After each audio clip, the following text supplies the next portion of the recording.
Oi gente, tudo bom com vocês? Hoje eu vim trazer algumas dicas para o pessoal que vai fazer o Enem, tá? Eu vou fazer algumas dicas aqui, alguns resumos, para vocês poderem tirar uma nota melhor, tá? A primeira coisa que eu vou falar para vocês é que vocês façam as questões teóricas primeiro, tá? Então, primeiramente, você faz aí as suas questões teóricas, né? Mesmo que seja as questões de humanas e de ciências da natureza, mas procurar fazer as de teoria, para depois você começar a fazer as de conta, tá? Que aí você já ganha tempo. Outra dica que eu tenho é que você não fique lendo o texto inteiro. Por quê? Porque geralmente ele não quer que você leia o texto inteiro, ele quer que você tire as partes principais do texto. Então você tem que fazer uma leitura mais técnica, né? Ver a pergunta que ele fez lá embaixo para você e depois você vai lendo aonde você pode achar a resposta. Vai facilitar muito a sua vida, você não vai perder tempo, porque se você for ler todos os textos que estão lá, você vai perder muito tempo, porque não tem necessidade de ler os textos todos, tá? E aí você vai acabar perdendo seu tempo de prova para uma outra questão de conta, que você deveria realmente fazer a conta, você vai acabar perdendo. Outra coisa, gente, que eu vou falar com vocês é sobre a redação, tá? Eu sei que essa altura do campeonato, todo mundo já estudou, todo mundo já treinou muito redação, né? Então, o que você vai ver? Você vai fazer o seu... vai tentar fazer um resuminho mental, né, do que você vai escrever. O texto que eles colocam antes da redação é extremamente importante, porque ali ele vai te dar ideias, ele vai te falar o que você deve escrever ou não para você conseguir montar ali. E aí o layout da redação, obviamente, é você colocar lá 4 linhas de introdução, né? 2 parágrafos aí de 5 linhas, ou 3 parágrafos de 5 linhas e 4 linhas na conclusão. Lembrando que na introdução você precisa colocar as teses, ou seja, o que você realmente vai falar, tá? Então, o que você vai argumentar naquele texto. Então, você precisa colocar lá, por exemplo, sobre a educação do Brasil. Aí você coloca lá, a educação do Brasil é precária. Ponto. Aí, no primeiro parágrafo, você vai explicar por que a educação do Brasil é precária. Então, você vai colocar um parágrafo explicando a sua primeira tese. Depois, você vai colocar a segunda tese. Então, você vai explicar no segundo parágrafo o que você falou na segunda tese. E aí, dessa forma, o seu texto vai ficar coeso, ele vai ficar harmônico, ele não vai perder lá o sentido entre os parágrafos. Você não pode começar falando de educação e terminar falando de guerras, né? Então você tem que ter ali uma coesão, e para que haja essa coesão você sempre usa os seus conectivos. Todavia, portanto, mas também, além disso, contudo. Então isso tudo linka o que você já falou anteriormente com o que você vai falar agora. Outra coisa importante, que é uma dica legal, que eu vou falar aqui sobre os resumos de química, né, obviamente, para você que vai fazer a prova de amanhã. Então, vamos lá. Bom, vamos começar lá desde o início. A gente tem o modelo da bola de bilhar, que é o modelo de Dalton. E também a gente tem o modelo de Rutherford, que é o modelo do planetário, né? Então, a gente tem lá o núcleo do átomo. Em volta dele você tem a eletrosfera. Dentro desse núcleo do átomo, o que a gente tem? A gente tem prótons e nêutrons, tá? E o que a gente tem também? A gente tem o modelo atômico de Thomson, que é um modelo que a gente chama de pudim de passas, que é o átomo ali, né, a esfera, e dentro dessa esfera você tem no meio a carga positiva e as passinhas seriam os elétrons, que é a carga negativa. Então vamos lembrar, elétron é negativo, próton é positivo e nêutron é neutro, carga zero, ok? Então vamos lá, esses são os principais. Deixa eu ver se tem mais algum. Tem o modelo atômico de Bohr. O modelo atômico de Bohr é o quê? Ele é parecido com o modelo atômico de Rutherford, mas ele tem as camadas eletrônicas bem definidas, tá? As órbitas são bem definidas. Então, você tem mais 7 camadas eletrônicas. K, L, M, N, O, P, Q. 7 camadas eletrônicas. E cada camada dessa tem um número de elétrons correspondentes, tá? Outra coisa importante é que dentro dessas camadas você tem um número máximo de elétrons que você pode ter. E aí a gente tem a distribuição eletrônica, né? Então a distribuição eletrônica, que é aquela distribuição que a gente tem os subníveis de energia, né? Que é o S, P, D e F. Então a gente tem que lembrar que o S vale 2, o P vale 6, o D vale 10 e o F vale 14. Então você vai distribuir os seus elétrons, por exemplo, eu tenho o átomo de hidrogênio. Uma coisa extremamente importante que eu preciso saber é qual é a diferença entre número atômico e número de massa, ok? Então o que eu vou fazer? Eu vou pegar a minha tabela periódica. Lá na tabela periódica, você precisa ter noção do que é metal, do que é ametal, né? Então, todos os elementos, a maioria deles são metais. Então, você tem lá aqueles elementos, o ferro, o sódio, o alumínio, o magnésio, o nitrogênio. O nitrogênio é metal. O magnésio, o zinco, a prata, o ouro, todos esses são metais. Então, eles são os metais. O que acontece? Metal, gente, ele faz ligação o quê? Iônica, porque geralmente ele tem um número de elétrons menor. E aí ele vai doar esse número de elétrons. Então, qual é a diferença entre ligação iônica para ligação covalente? A ligação iônica é aquela que eu vou doar os elétrons. Então, você pensa, é mais fácil eu subir 10 degraus ou eu subir 1 degrau? Obviamente, é mais fácil você subir 1 degrau. Por quê? Porque energeticamente você vai gastar menos energia e também menos tempo. Então, o que acontece? A gente tem essa questão da natureza que também pensa dessa forma em nível energético. Então, a nível energético, o que vai acontecer? Ó, eu tenho lá o meu elétron, tá? Ele vai sair de um lugar para outro, né? De uma eletrosfera para outra, porém, ele vai buscar gastar menos energia. Então, ele vai saltar de uma camada para outra. Isso é de acordo com o átomo de Bohr, tá? Então, o átomo de Bohr, ele é extremamente importante para a nossa sociedade atual. Por quê? Porque o átomo de Bohr, ele explicou vários fenômenos que hoje a gente utiliza, como, por exemplo, os fogos de artifício, né? Então, há alguns anos atrás, as pessoas não sabiam por que a gente podia ter essas cores diferentes, o que fazia essas cores diferentes. Hoje em dia, a gente já sabe que o elétron, né? A gente tem lá as camadas eletrônicas e a gente distribui esses elétrons em volta da eletrosfera. E aí, o que vai acontecer?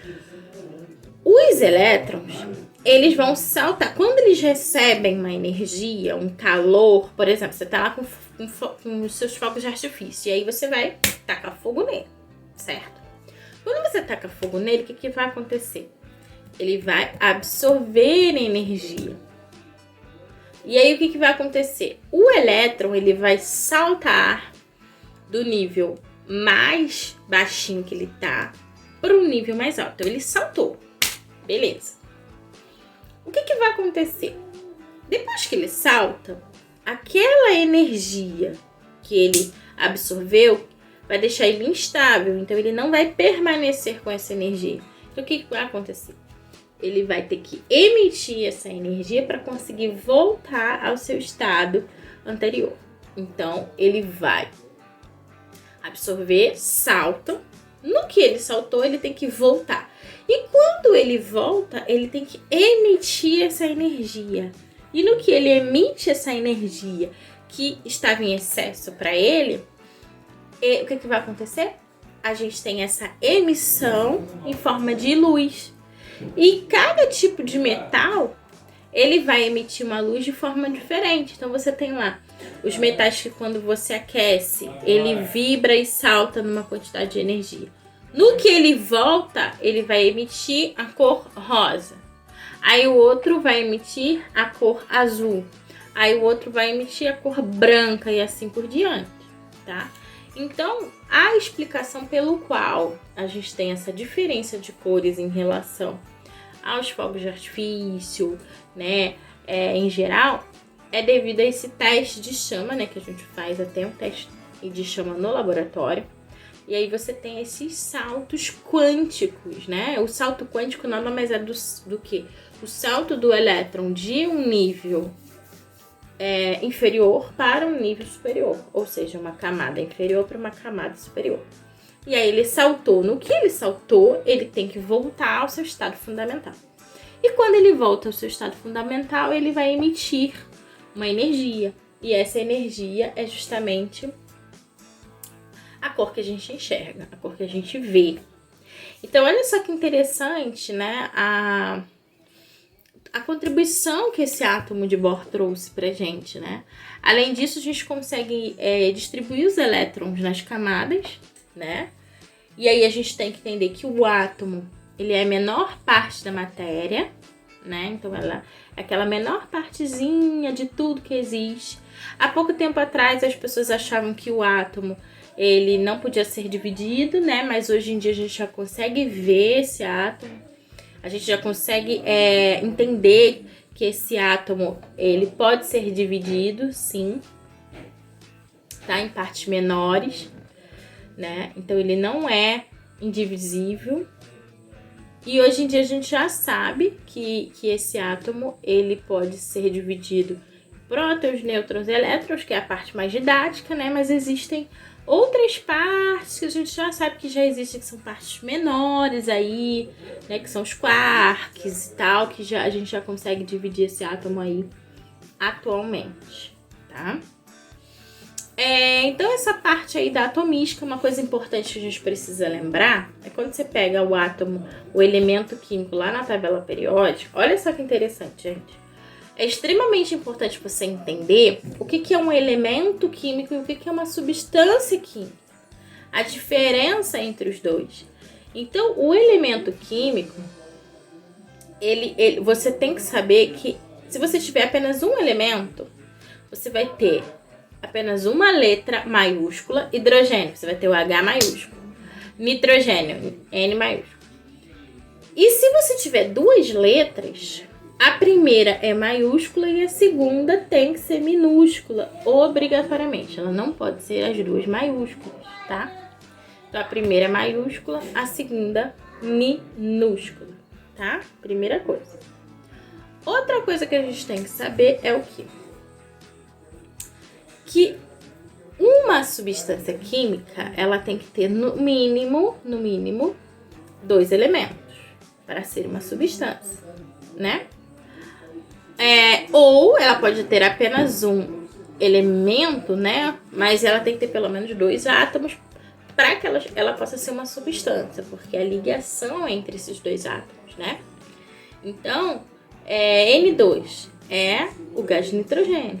Eu tenho que ter dois átomos de nitrogênio para formar uma substância nitrogênio, gás de nitrogênio. CO, monóxido de carbono. Então, eu tenho que ter dois elementos para gerar monóxido de carbono, tá? Isso é importante pra gente, porque às vezes a gente erra uma questão porque a gente não sabe se é um elemento ou se é uma substância, né? Então, a gente tem que saber que a substância química é a junção de dois ou mais elementos. Se eu tiver apenas um elemento, não pode ser substância, tá? Outra coisa que as pessoas se confundem muito é em relação à molécula, tá? Molécula é a mesma coisa que substância. Então, quando você fala de substância, você fala de molécula. Então, você tem lá H2O. H2O, você tem hidrogênio, que é o átomo de hidrogênio, o oxigênio, que é o átomo de oxigênio. Quando você junta os dois, você vai gerar água, H2O, tá? Então, esse H2O, meu Deus, esse H2O, ele é justamente o quê? A molécula. Tá? Então, a gente não pode esquecer disso. Outra coisa, gente, é que as pessoas às vezes pegam a tabela periódica e não tem noção do que é número atômico, do que é número de massa. Então, o que a gente tem que fazer? Quando você tem lá oxigênio, tá? Aí você tem número atômico e número de massa. O número atômico é o quê? É o menor número, tá? Então, a gente tem que saber que o número atômico é o menor e o número de massa é o maior. Geralmente, o número atômico fica em cima, lá na sua tabelinha periódica, e o número de massa fica embaixo. Exemplo, oxigênio. Você tem lá o 8 em cima e o 16 embaixo. O 8 é o número atômico, o 16 é o número de massa. O que o pessoal confunde demais é na hora de você calcular número de prótons, número de nêutrons, número de elétrons. Aí, o que o cara faz? Ele pega o número de massa. Não pode. Para você calcular número de prótons, número de nêutrons e o número de massa é o maior mesmo, a gente já sabe, que é o A. O número de prótons é o menorzinho, que é o número atômico. Então, o número atômico, ele tem que ser igual ao número de massa, tá? Ao número de prótons. Número atômico, número de prótons. Fechou. O que vai diferir? Vai diferir quando eu pegar lá o oxigênio menos 2, tá? Por exemplo. E aí eu sei que o número de prótons dele é 8, é tabelado, tá lá, não tem como mudar. Quando a gente tem o átomo que não tem carga, o número de prótons ele é exatamente igual ao número de atômico. Então, o número de atômico é igual ao número de prótons. Igual. Porém, se eu pegar o oxigênio, pegar a carga do oxigênio, que é menos 2, tá? O meu número de prótons vai ser tabelado, que é 8. Mas e o número de elétrons? O número de elétrons, quando o átomo não tem carga, é igual ao número de prótons. Mas e se o átomo tiver carga? Se ele for um íon, se ele for um cátion, carga positiva, um ânion, carga negativa, aí o que vai acontecer? Eu vou ter aí, né, que calcular o meu número de elétrons, porque o número de elétrons não vai ser igual ao número de prótons. Exemplo. O número de elétrons, o número de prótons é 8. O número de elétrons deveria ser 8, mas a carga é menos 2, isso significa o quê? Que ele tem mais elétrons ou menos elétrons? Se a carga do elétron é negativa e a carga dele é menos 2, então eu tenho o quê? Mais elétrons. Ok? Então, o número de elétrons é o quê? 8 mais 2, 10. Então, eu vou ter 10 elétrons. 10 elétrons e 8 prótons. Então, se eu tenho 10 elétrons, eu tenho 10 cargas negativas que ficam rodeando na eletrosfera e 8 cargas positivas que ficam lá, ó, no núcleo. Tá? Outra coisa importante, vamos lá. Muita gente fica na dúvida sobre o que é processo físico, processo químico, né? Às vezes tem alguma questão de processo físico, alguma questão de processo químico. Aí o que a gente vai fazer? O processo físico, gente, não muda a estrutura da matéria. Exemplo, você vai pegar água líquida e colocar ela no congelador, vai virar gelo. Correto? Correto. Esse vai ser um processo físico ou um processo químico? Vamos lá. A água, ela continua sendo água? Teve mudança na estrutura dessa substância? Eu juntei duas substâncias ou eu transformei essa substância em uma outra totalmente diferente? Não. Então a água, ela vai continuar sendo água. Obviamente, o que vai acontecer? Visto que ela continua sendo água, né? Então eu não tive mudança da estrutura da matéria. Então é um processo físico. Tá? Agora, se eu pego duas substâncias e transformo essas substâncias em uma nova substância totalmente diferente, tá? Então, o que vai acontecer? Processo químico. Houve mudança. Então, se eu pego lá, ó, oxigênio, hidrogênio, eles vão reagir e vão se transformar numa substância totalmente diferente, que é o quê? H2O, a água. Ok? Então é muito importante a gente entender essa diferença, porque às vezes a gente tem uma questão e a gente não entende se o processo é físico, se o processo é químico, então a gente já tem que ter essa noção aí na nossa cabeça. Vamos lá.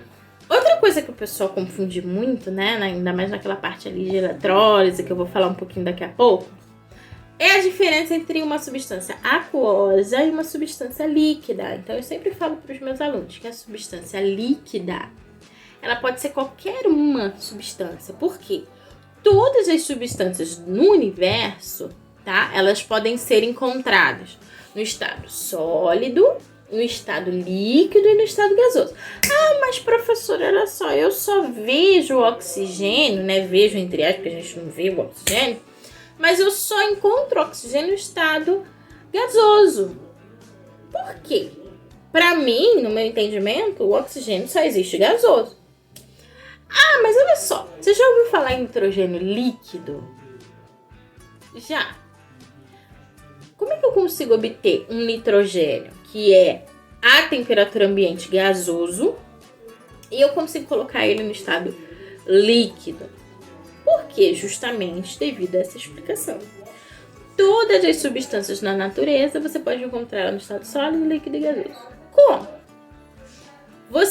Você tem a identidade dessa substância. Todas as substâncias, elas têm a sua impressão digital. Se a substância é pura, ela tem que ter a impressão digital dela para provar que é ela. Qual que é a impressão digital dessa substância? A impressão digital dela vai ser o quê? Ponto de fusão, ponto de ebulição. Acabou. Ponto de fusão, ponto de ebulição. A gente usa sempre a água como exemplo, porque a água é a substância de maior abundância na natureza e a gente consegue compreender melhor. Então você tem lá água no estado sólido. Qual que é o ponto de fusão dela? O que é o ponto de fusão? É a passagem do sólido para o líquido. Passagem do sólido para o líquido. Fusão. Então eu vou lá, vou fundir o meu gelo lá. Vai passar do sólido para o líquido. Qual é a temperatura que ele funde? 0 graus. Então, se você coloca uma temperatura menor que 0 graus, você tem água sólida. Se você injeta calor ali, né? E aí a sua temperatura aumenta, passa a ser mais do que 0 graus, a substância é líquida, a água vai ser líquida. Porque acima de 0 graus ela é líquida. Entre 0 e 100, ela é líquida. Porque acima de 100, que é o ponto de ebulição, ou seja, a temperatura que ela passa do estado líquido para o estado gasoso, ela vai ser o quê? Gasosa.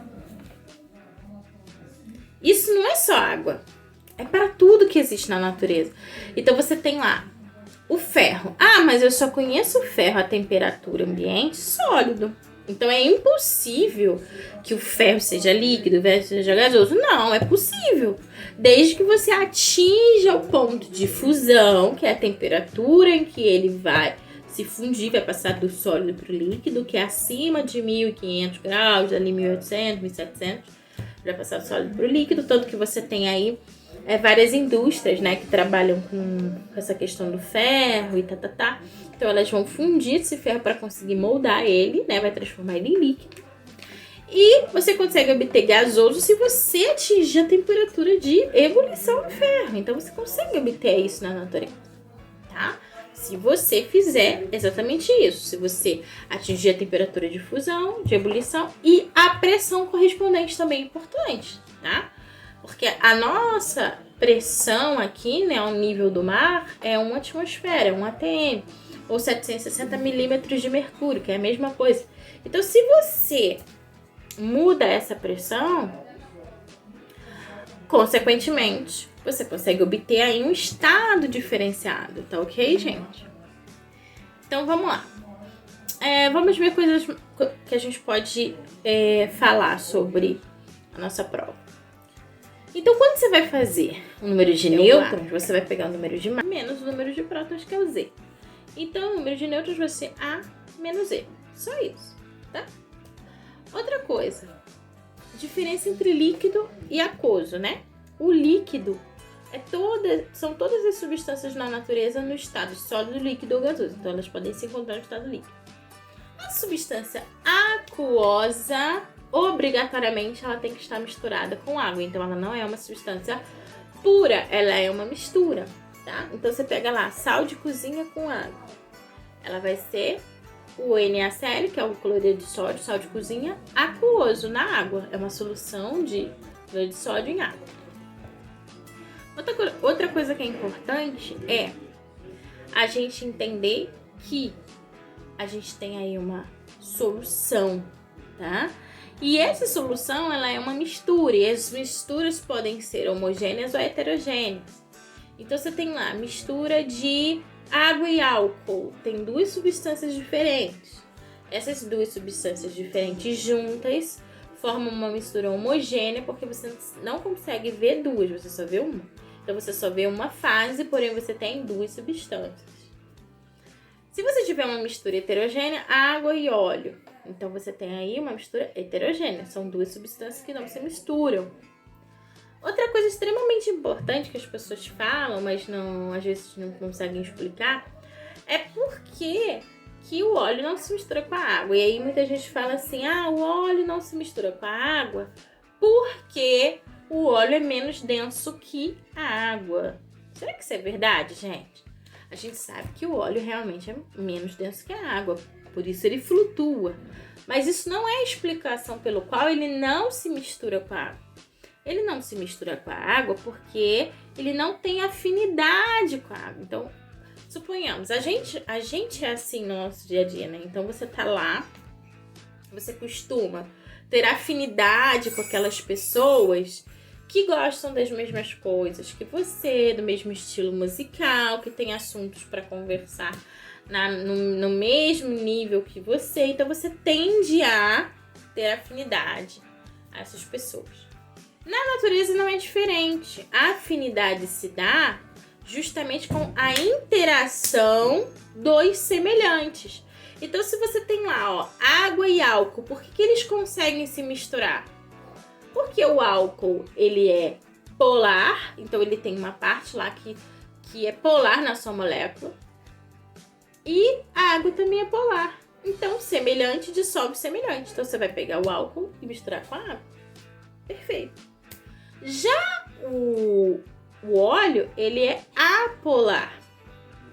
Então, quando você mistura ele com a água, ele não vai misturar com a água. Por quê? Porque a água é polar e o óleo apolar. Então, qualquer substância apolar não vai se misturar com a água, porque não tem afinidade. Eles não têm meio de interação, meio de interatividade. Isso para tudo na vida. Tá? Todas as substâncias, todas as misturas, elas vão funcionar da mesma maneira. Tá ok, gente? Então, isso é extremamente importante a gente saber por que uma substância não se mistura com a outra. E a explicação não é por causa da densidade. A explicação é por causa da polaridade. Outro fenômeno importante é a tensão superficial. A tensão superficial da água, ela é o quê? Ela é uma tensão, né? Um número de moléculas que elas vão interagir de uma maneira mais veemente, né? Mais incisiva na superfície. E aí é difícil de você perfurar essa superfície. E aí você tem vários exemplos no seu dia a dia. Por exemplo, Você vai mergulhar na piscina lá do seu tio, né? O que vai acontecer? Você vai mergulhar de barriga, você não sabe mergulhar. O que vai acontecer? Vai machucar, vai doer. Por quê? Porque você não conseguiu quebrar essa tensão superficial da água. Então, essas moléculas continuaram juntas, tá? Bem juntinhas. E aí você conseguiu sentir aquele impacto, tá? Para você conseguir quebrar, você tem que perfurar essa superfície, tá? E daí você vê que os grandes mergulhadores, né? Eles têm uma técnica para mergulhar. E essa técnica de mergulho faz com que eles consigam quebrar essa tensão superficial da água. E aí eles conseguem mergulhar sem que nenhum pinguinho de água, ou bem pouco, seja espirrado, né? E aí a gente tem aí o nível do mergulhador de acordo com esse nível de perfuração que ele tem da água, né? Da tensão superficial. Outra coisa que é importante a gente saber é da reação de neutralização. Antes de falar um pouco da reação de neutralização, eu vou falar um pouco das funções inorgânicas, né? Eu vou falar um pouco das funções inorgânicas e depois eu falo das funções orgânicas. Então, nas funções inorgânicas, a gente tem os ácidos, as bases, os sais e os óxidos. Muita gente fala assim, né? Sal. O sal é só o sal de cozinha? Não. O sal de cozinha é o que a gente mais conhece, que é o cloreto de sódio. Mas a gente tem milhares de outros sais na natureza. E aí, o que a gente tem que caracterizar é a diferença entre essas substâncias. Por isso, a gente tem as classificações. Então, o que faz uma substância ser ácida e o que faz com que uma substância seja básica? Primeira coisa que eu preciso saber é uma substância ácida, tá? Que a gente tem o ácido diarrênico, que é o que a gente mais conhece no nosso dia a dia. Para que ela seja uma substância ácida, de fato, ela tem que liberar o H+. Então, ela libera H+. Então, vamos lá. HCl, H2SO4, HCl é o ácido clorídrico, H2SO4 é o ácido sulfúrico, H2SO3 é o ácido sulfuroso, tá? E se eu tenho uma substância que libera OH-, que é a hidroxila, tá? Então eu tenho aí o que? Uma base, tá ok? Então eu tenho uma base. Então, exemplo, ó, NaOH, CaOH2, o NaOH é o hidróxido de sódio, que a gente conhece. O CaOH2 é o hidróxido de potássio. O AlOH3 é o hidróxido de alumínio e assim por diante. Uma coisa importante que eu preciso saber, que são os principais, tá? É o ácido sulfúrico e o ácido sulfuroso. O ácido sulfúrico é o H2SO4 e o ácido sulfuroso é o H2SO3. Então, a única diferença deles é o número de oxigênios. H2SO4 sulfúrico, H2SO3 sulfuroso, tá ok, gente? Nitrogênio também. HNO3 é o ácido nítrico. HNO2 é quem? É o ácido nitroso, tá? Então, tudo isso vai depender do elemento que eu tô trabalhando. Por exemplo, H2CO3 é o ácido carbônico. Eu só tenho ele. Então, é só ele e acabou, tá? Mas caso eu tenha dois ou mais ácidos, eu preciso diferenciar por meio do prefixo e do sufixo, né? Então, se eu tiver mais ácidos daquele mesmo elemento, eu preciso diferenciar por meio desses artifícios, né? Então, por exemplo, se eu tiver lá algum elemento da família 7A ou 17, que é o cloro, iodo, flúor,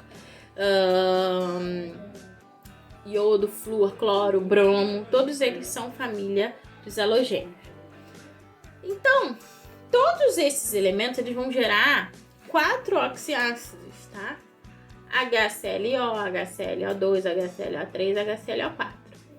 E aí, na hora de eu dar o nome, né?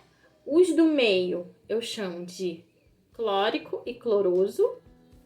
E os da ponta eu chamo de perclórico maior e o menor hipocloroso, tá? Então eu sempre falo isso assim. Se for iodo, hipoiodoso, tá? E periódico, então você sempre bota o per e o ico no final, se for maior. No caso das bases, se eu tiver duas bases, por exemplo, FeOH2 e FeOH3, como é que eu vou diferenciar essas bases? Então, FeOH2 eu vou chamar de quê? De hidróxido ferroso, porque é mais 2. E o hidróxido férrico é mais 3. Então, é hidróxido férrico e hidróxido ferroso. Outra coisa que eu consigo identificar o ácido e a base é o quê? É o pH. Então, o pH ele vai variar de 0 até 14. Tá? Então, você tem essa escalinha de pH. No meio, ela é 7. Então, o que vai acontecer? De 0 a 14, no meio é 7. Abaixo de 7, a substância é ácida, que é o caso do limão, né? O refrigerante, várias substâncias aí que a gente tem, pH abaixo de 7, que é ácido.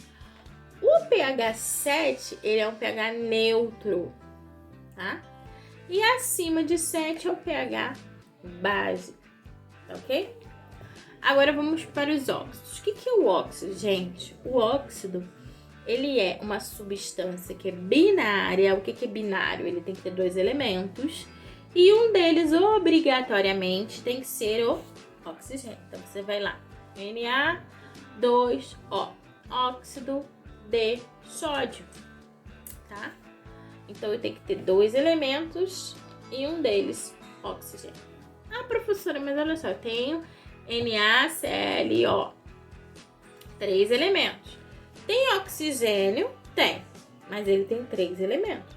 Ele pode ser um óxido? Não, ele não pode ser um óxido, porque ele tem 3 elementos. Ele só pode ser um sal. Então tá lá, NaCl, NaClO. Todos esses são sais. Agora, ai meu Deus do céu, eu não consigo saber o que é um sal. Eu tento, mas eu não lembro o que é um sal. É muito difícil para mim identificar o que é um sal. Então vamos lá. Se você tem uma reação entre um ácido de pH abaixo de 7 com uma base de pH acima de 7, logicamente você vai reagir os dois. O que ele vai formar? Ele vai formar um sal de pH neutro e água H2O. Ok? Vamos ver um exemplo? Ó. Eu pego lá o ácido clorídrico, que é o HCl, que o pessoal chama de ácido muriático. Pego o NaOH, que é o hidróxido de sódio, que o pessoal chama de soda cáustica, que a gente usa lá em casa para limpar o banheiro, para desentupir cano. É o NaOH. E aí, olha só que interessante. Se eu pego o H do HCl e o OH do NaOH, eu formo aqui, ó, H2O. Olha que interessante. H do HCl e o OH do NaOH. Peguei o hidrogênio com o OH, que é a hidroxila, juntei, formei o quê? Água. Olha que interessante. Então, quando eu tenho um ácido mais uma base, eu gero água, H2O, e o que sobra? O que sobra é o meu sal. Então, vamos lá. HCl mais NaOH vai gerar o quê? Vai gerar H2O e o NaCl, que é o cloreto de sódio, é o meu sal de cozinha. Então, olha só que interessante. O seu sal de cozinha, ele é gerado do HCl mais o NaOH. É uma reação de pessoas totalmente diferentes que se transforma em uma terceira, quarta pessoa extremamente diferente, que não tem nada a ver com eles. O pH dele é neutro, ele é um outro elemento, uma outra substância que é um sal, de uma outra categoria que você já pode usar lá na sua casa para funções totalmente diferenciadas. Você já pode usar para fazer sua comida, botar o sal, o cloreto de sódio lá na sua comida, a água, né? Então, a gente tem que entender aí essas questões. Isso a gente chama de reação de neutralização. Neutralização porque o pH fica neutro. Olha que interessante, gente. Então, a gente pode perceber que a química, ela é muito lógica, porque a química, ela é experimental, ela é uma ciência empírica. Então, você não tem uma teoria que depois você vai treinar e saber para que ela serve, né? Não, você tem já os experimentos, né, já prontos na natureza, e a partir da observação é que você vai gerar conclusões daquela sua observação. E aí você vai gerar meios, né, métodos de conseguir comprovar e repetir aqueles suas conclusões que você tirou da sua observação, né, que a gente chama de método científico. Esse método científico, ele parte da observação e a partir daí você vai conseguir gerar uma conclusão, ok? Então é importante a gente saber que a química, ela é uma ciência empírica, ok? Então você vai observar para depois você concluir. Outra coisa que é importante, vou falar aqui um pouco de um resumo aí da estequiometria. O pessoal acha que é assim, bicho de 7 cabeças, porém não é. O que acontece, gente? O que é um mol, afinal de contas? Quando a gente fala de mol, a gente está falando de quê? De quantidade de matéria, tá?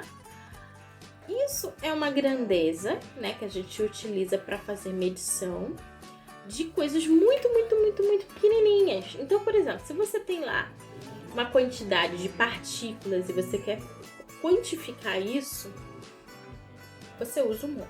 E o que afinal de contas é esse mol, gente? Um mol, ele equivale, olha só que interessante, ele equivale a 6,02 vezes 10 a 23, qualquer coisa no mundo, tá? Então, se você tiver um mol de qualquer coisa, você vai ter 6,02 vezes 10 a 23. Átomos, moléculas, partículas, bananas, maçãs, tudo. Ué, mas eu consigo ter esse número de bananas e maçãs? Não, porque a gente não tem esse número de bananas e maçãs. Por quê? Porque o mol, ele é uma grandeza que foi feita para quantificar o quê? Partículas, átomos, substâncias, elementos, coisas muito, muito, muito pequenas que a gente consegue ter uma quantidade enorme dessas substâncias. Então, a gente precisa entender isso, tá? Outra coisa, o mol, ele pode valer 3 coisas. Ele pode valer o número de Avogadro, que é 6,02 de 23 átomos e moléculas. O mol, ele pode valer a massa molar. E o que é a massa molar? A massa molar é você fazer o somatório das massas atômicas dele. Então, você tem lá H2O. A massa do hidrogênio é 1. Como eu tenho 2 átomos de hidrogênio, vai ser 1 vezes 2. Mas a massa do oxigênio é 16. Então, 1 vezes 2 mais 16 vai dar 18, tá? Outra coisa. O que o número, o mol pode valer? Ele pode valer também o volume na CNTP. O que é CNTP, afinal de contas, gente? Todo mundo fala de CNTP, CNTP. Não sei o que é CNTP. Quando vem uma questão escrita CNTP, o que significa isso? A CNTP, gente, ela é o quê? Condição normal de temperatura e pressão. Significa que aquela reação que você está utilizando, aquele problema que ele está te falando, ele foi feito em condições apropriadas e condições padrão. Então, se eu for fazer aquele experimento aqui no Brasil, que é um lugar quente, lugar tropical, para eu conseguir obter o mesmo resultado que o cara lá no Alasca teve, eu preciso ter uma condição padrão para o meu experimento, senão eu não consigo ter o mesmo resultado que ele, tá? Então, na comunidade científica, a CNTP é o quê? A padronização do seu experimento. Então, ele tem que ser a temperatura de 0 graus Celsius, a pressão de 1 atm e o volume de 22,4 litros. Mais recentemente, a gente usa 22,7 litros, tá? Mas a gente encontra ainda muitos livros que utilizam 22,4 litros, né? Então, um mol equivale a 22,4 litros. Então, você tem que observar aí o que você utiliza na sua cidade, no seu livro, o que seu professor utiliza, mas normalmente a gente utiliza ou 22,4 ou 22,7, tá? Não varia tanto na hora da sua resposta esse valor. O que a gente precisa, gente, atentar na hora de fazer uma questão estequiométrica extremamente importante, que você faça o quê? Balanceamento daquela reação, gente. Porque se você não fizer o balanceamento, a sua conta vai dar errada. E aí não adianta você fazer milhares de contas se você não fez o balanceamento primeiro. Então, o seu primeiro passo de vida numa questão de conta é fazer balanceamento. De química, né? Obviamente. Não importa qual questão seja. Se ele te deu uma reação ou se ele te pediu uma reação, ele te deu um número para você fazer uma conta, você faz balanceamento. Tá ok? Confere se o balanceamento tá certo. O que é balanceamento, professora? Balanceamento é o seguinte. Você tem lá uma reação química, tá? E aí, na sua reação química, você tem os reagentes que ficam antes da seta e os produtos que ficam depois da seta. O número de elementos que tem antes da seta tem que ser exatamente igual ao número de elementos que fica depois da seta. Tá ok? Então, ó, se eu tenho H2 mais O2, eu tenho que gerar H2O. Repara, H2 mais O2 gera H2O. Antes da seta, eu tenho 2 de hidrogênio e 2 de oxigênio. Depois da seta, eu tenho 2 de hidrogênio e 1 de oxigênio. Então, o que eu vou fazer, gente? Eu nunca, jamais na minha vida coloco 2 embaixo da substância. Por quê, gente? Porque presta atenção. H2O é água. Se eu coloco um 2 embaixo, vai ficar H2O2. O que é H2O2? H2O2 é água oxigenada, que é peróxido de hidrogênio. É uma substância totalmente diferente. Então, na hora do balanceamento, você não pode nunca, jamais colocar um número embaixo, porque você vai mudar a molécula. Tá ok, gente? Então, nunca coloque o número embaixo. Sempre na frente. Sempre na frente. Nunca embaixo. Sempre na frente. Então, em vez de ficar H2O2, vai ficar 2H2O. 2H2O. Esse 2 é o número de mols. Eu tenho 2 mols de H2O. Olha que interessante. Outra coisa que o pessoal erra muito, gente, é a diferença entre mol e molécula. Um mol, ele não é a mesma coisa que uma molécula. Nunca.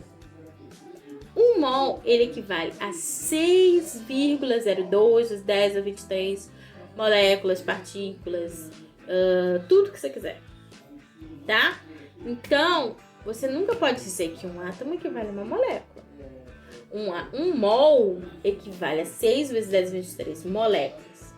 Uma molécula equivale a X mol. Então, você tem que entender que tudo aí na estequiometria, ele vai pedir para você regras de 3, ele vai pedir para você matemática, tá? Então, você tem que fazer aí, relembrar um pouquinho a regra de 3, porque é uma regra de 3 simples, só você montar. Fez balanceamento, vê o que ele está querendo de você na questão. Se ele quer que você faça número de mol, se ele quer que ele faça número de moléculas, se ele quer que ele faça massa molar, tá? Então, você calcula a massa molar. Outra coisa, você tem que botar mol embaixo de mol, massa embaixo de massa, volume embaixo de volume, número de moléculas embaixo de número de moléculas. Você não pode botar uma coisa aqui e outra coisa embaixo diferente, tá? Então, a relação estequiométrica é massa, massa, mol, mol. Sempre a mesma coisa embaixo daquela mesma coisa. Outra coisa importante. Se lá na minha reação eu tenho 2 mols na minha reação, eu tenho que multiplicar na minha regra de 3. Eu tenho que multiplicar por 2 também. Porque senão vai dar errado a minha conta, tá? Outra coisa, nem sempre você precisa fazer todas as contas da regra de 3. Você vê lá a proporção entre eles. Por exemplo, se em cima eu tenho 40 e embaixo eu tenho 20, que vai acontecer, ó? O lado de cá eu tenho 20, teoricamente, o X vai ser o quê, ó? Se o 20 é metade do 40, o meu resultado também é metade do que ele me deu em cima. Então, vai ser 10. Então, você tem 40, 20. 20, meu X vai ser 10. Então, não preciso nem fazer conta nenhuma. É só eu ver aí a relação estequiométrica, ok? Vamos lá, vamos ver mais uma coisa que é importante. No caso das pilhas, gente, presta atenção. Quando eu falo de pilha, eu tô falando de reação de oxirredução. O que é reação de oxirredução? Eu tenho transferência de elétrons. Então, um elemento vai receber elétrons e o outro elemento vai doar elétrons. E aí, a gente tem essa rotatividade aí. O que vai acontecer? Quando eu tenho uma reação de oxirredução, eu gero uma DDP. O que é DDP? É diferença de potencial, né? Então, eu tenho lá um potencial que é maior e um potencial que é menor, e aí eu tenho essa transferência de elétrons, tá? No caso das pilhas, as pilhas elas geram corrente elétrica, então elas são reações espontâneas, tá? Então essa reação espontânea ela vai gerar corrente elétrica, né? Então acontece naturalmente aí na sua natureza. E aí a gente tem aí alguns casos, né, que a gente tem essa geração de corrente elétrica. Ok. O que eu tenho que fazer, gente? Eu tenho que olhar lá o potencial de redução da minha tabela ou no que ele me deu lá no meu enunciado, né? Então, eu não preciso memorizar isso, tá, gente? Isso aí é tabelado. Então, ele tem que me dar o potencial de redução das pessoas que ele quer que eu faça lá a pilha.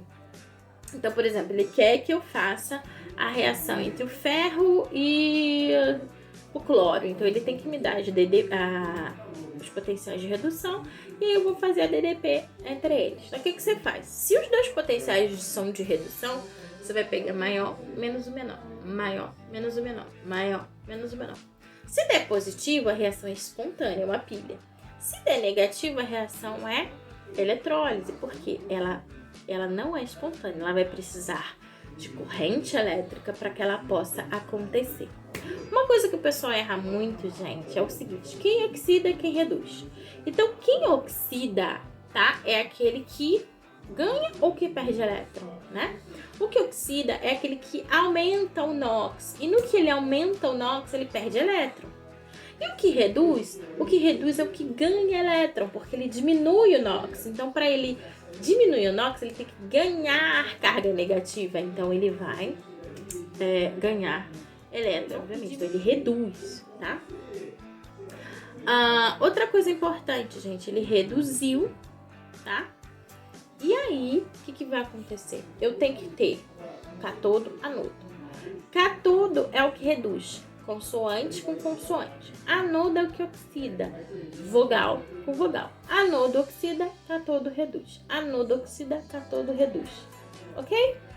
Fluxo de elétrons, ele vai ser do anodo para o catodo. Então, você vai ter o fluxo de elétrons. Os elétrons, eles vão fluir do anodo para o catodo. Quem é o anodo? Polo negativo na pilha. Quem é o catodo? Polo positivo na pilha.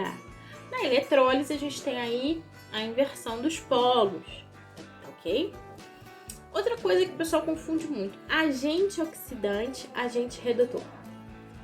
Agente oxidante, quando você fala de agente, você está falando do causador. Ele está causando. Então, se ele é agente redutor, ele é o que causa a redução. Então, para ele causar a redução, obrigatoriamente ele tem que se oxidar. Então, o agente redutor, ele causa a redução e ele se oxida. Então, quem é o agente oxidante? É aquele que se oxida. Quem é o agente redutor? É o que se oxida. Quem é o agente oxidante? É o que se reduz. Então, o agente oxidante, ele se reduz. Agente redutor se oxida. No que ele se oxida, ele está reduzindo alguém. Porque um reduz e um oxida, é sempre assim. E a gente tem essa transferência de elétron, tá? Lá na DDP você vai fazer a diferença. Uma coisa que é importante é na hora de você cortar os elétrons lá, né? Então você tem que balancear a tua reação para você conseguir colocar na equação global. Então não pode esquecer disso. E aí, Na eletrólise a gente tem a eletrólise ígnea, que é aquela que não tem água. Então, geralmente, quando você tem um ânion, cloreto, fluoreto, então você vai formar sempre um gás. Cloro, iodo, tá? Você sempre forma um gás. E se você tiver um Na+, por exemplo, que é um cátion, você vai gerar o quê? Você vai gerar um Na0, que é o sólido. Toda vez que você tem um NOx zero, você tem um sólido, tá, gente? Você tem lá Na0, isso significa que o sódio está sólido. E o sódio é um metal, ele faz ligação metálica com outros elementos que são sódios também. Tá? Então, às vezes você não tem lá, igual nos gasosos que fazem ligação covalente, né? Porque a ligação covalente a gente tem um compartilhamento dos elétrons. Você tem lá cloro com cloro, então você vai ter um compartilhamento lá dos elétrons para formar moléculas de cloro, que é o Cl2, né? Então ele tem que ter. O que ele tem que ter ali? Ele tem que ter o seu octeto completo. Então, você tem que ter 8 elétrons na última camada. Existem exceções? Existem, tá? Existem exceções dessa regra. Existem alguns elementos que não precisam de 8 elétrons na última camada, como, por exemplo, o boro, que a gente consegue obter aí BF3, tá? Ele só precisa aí de 6 elétrons. Berílio, tá? Que também não precisa de 8. Tem o hélio, que é um gás nobre que só precisa de 2 elétrons. Ele está satisfeito na última camada com 2. Né? Todos os gases nobres, eles estão satisfeitos com o seu número de elétrons, né? Então todos os gases nobres, todos os elementos que pertencem à família 18, eles estão satisfeitos com o seu número de elétrons. Então, eles não vão se juntar na natureza. Por isso que eles vêm eles são chamados de gases nobres, né? Porque lá na época da nobreza, o nobre só podia se misturar com outro nobre, né? E não se misturavam com ninguém, né? Então, os gases nobres, eles também não se misturam com ninguém. Tá ok, gente? Então, eles são lá gases nobres, não se misturam com ninguém. Então, eles não precisam se ligar. Porque o que é a ligação química? A ligação química, gente, é justamente a necessidade que eu tenho de me juntar com alguém. Então, é mais ou menos a gente, né? A gente tem necessidade de interagir, né? O ser humano tem necessidade de interagir com outro ser humano. A gente tem necessidade de conversar, de andar em sociedade, né? De ser aceito por um grupo, de ter amigos. Então, no caso dos elementos químicos, eles também têm essa necessidade de se juntar, porque na natureza ele não consegue ficar estável sozinho, tá? Então, ele vai se juntar com outro elemento químico e daí que vão ser geradas as ligações iônica, covalente, metálica, porque ele tem essa necessidade de se juntar com alguém. Tá?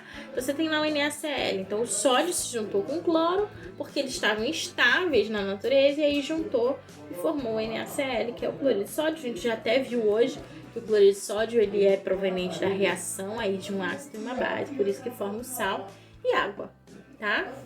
Então é importante a gente ter aí essa noção, né? A termoquímica, a gente tem muito a questão da entalpia, quando a gente fala de termoquímica. Então você tem formação de calor ou absorção de calor, tá? E aí, se eu tiver liberação de calor, a entalpia é uma reação exotérmica, né? Que o ΔH é menor que zero. Se o ΔH for menor que zero, eu libero calor. Se o ΔH for maior que zero, eu absorvo calor, tá, gente? Então, absorver calor ou liberar calor, a gente tem aí essa absorção ou liberação de calor. E a entalpia ela é justamente uma medida, né, uma forma de quantificar o calor que você perdeu ou absorveu. Quer ver um exemplo? A reação de combustão. A reação de combustão é uma reação exotérmica e você sente o calor, aquele calor abrasador, porque você está liberando o calor, liberando energia térmica lá nos seus produtos, e aí você consegue sentir isso porque tá muito quente. E o contrário também é verdadeiro. As reações endotérmicas, você absorve o calor, então elas tendem a ser mais geladinhas, né, que são as reações endotérmicas. E aí, gente, olha uma coisa que é muito interessante, é sobre essa coisa da combustão, né? O que é combustão, afinal? Combustão é queima. Para que eu tenha queima, eu obrigatoriamente tenho que ter oxigênio. Então, se eu vou queimar qualquer coisa na vida, eu tenho que ter oxigênio. E aí eu vou liberar o quê? Sempre gás carbônico e água. Então, se ele me falar de reação de combustão, eu pego o que ele me disse, mais oxigênio, setinha, gás carbônico, que é o CO2, mais H2O, que é a água. Isso é reação de combustão. Eu tenho que ter isso na minha cabeça, tá, gente? Reação de combustão, não posso esquecer, tá? Porque isso aí geralmente cai muito. Outra coisa que cai muito também é, que eu vou falar agora pra terminar, são as chuvas ácidas, né? Chuva ácida. O que é chuva ácida, afinal, né, gente? A chuva ácida, ela é o quê?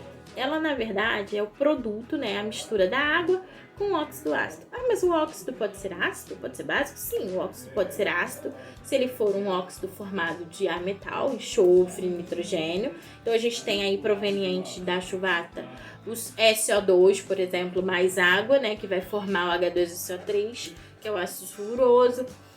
Tem o de nitrogênio também, né? Que é o NO3, o NO2. E aí vai gerar o ácido nítrico, porque eles são óxidos ácidos, tá ok? E aí, a chuva, né, a água, ela vai dissolver esse óxido e vai gerar um ácido. Por isso ela é chuva ácida. E aí, esse ácido aqui é o vilão aí que vai corroer as nossas estátuas e tal. Ele vai ser o vilão de tudo. E para fechar, gente, vamos falar um pouco sobre aquecimento global e efeito estufa, né? Que muita gente tem dúvida ainda. O efeito estufa é o aquecimento normal da Terra, né? Que a gente precisa desse aquecimento. Então você tem as moléculas de gás carbônico em quantidade normal que ficam na sua atmosfera, e aí quando o sol bate, essas moléculas absorvem energia para se movimentar e elas retêm essa energia lá na atmosfera. O vilão é o quê?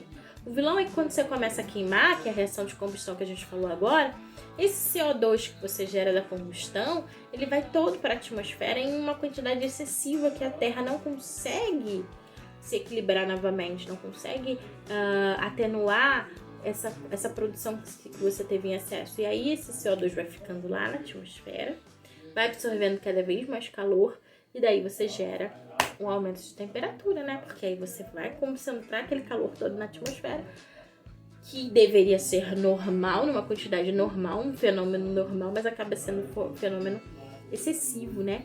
E aí, como a Terra ela é um sistema fechado, então você tem aí uma grande reação de equilíbrio químico, e o equilíbrio químico lá, né, de acordo com a lei de Le Chatelier, tudo aquilo que você causa uma perturbação no sistema, você tem que atenuar aquela perturbação, então você quer minimizar ao máximo. E aí a gente tem tornados, a gente tem aí maremotos, né? A gente tem aí quente, muito quente num lugar e seca no outro, e chuvarada e inundações em outros, porque a Terra está tentando reagir, né, a esse desequilíbrio químico gigantesco, né, porque é uma reação, uma macro reação, e aí a Terra reage de uma maneira violenta para tentar atenuar esse fenômeno, né, de produção em excesso de gases, né, de calor em excesso, ok, gente?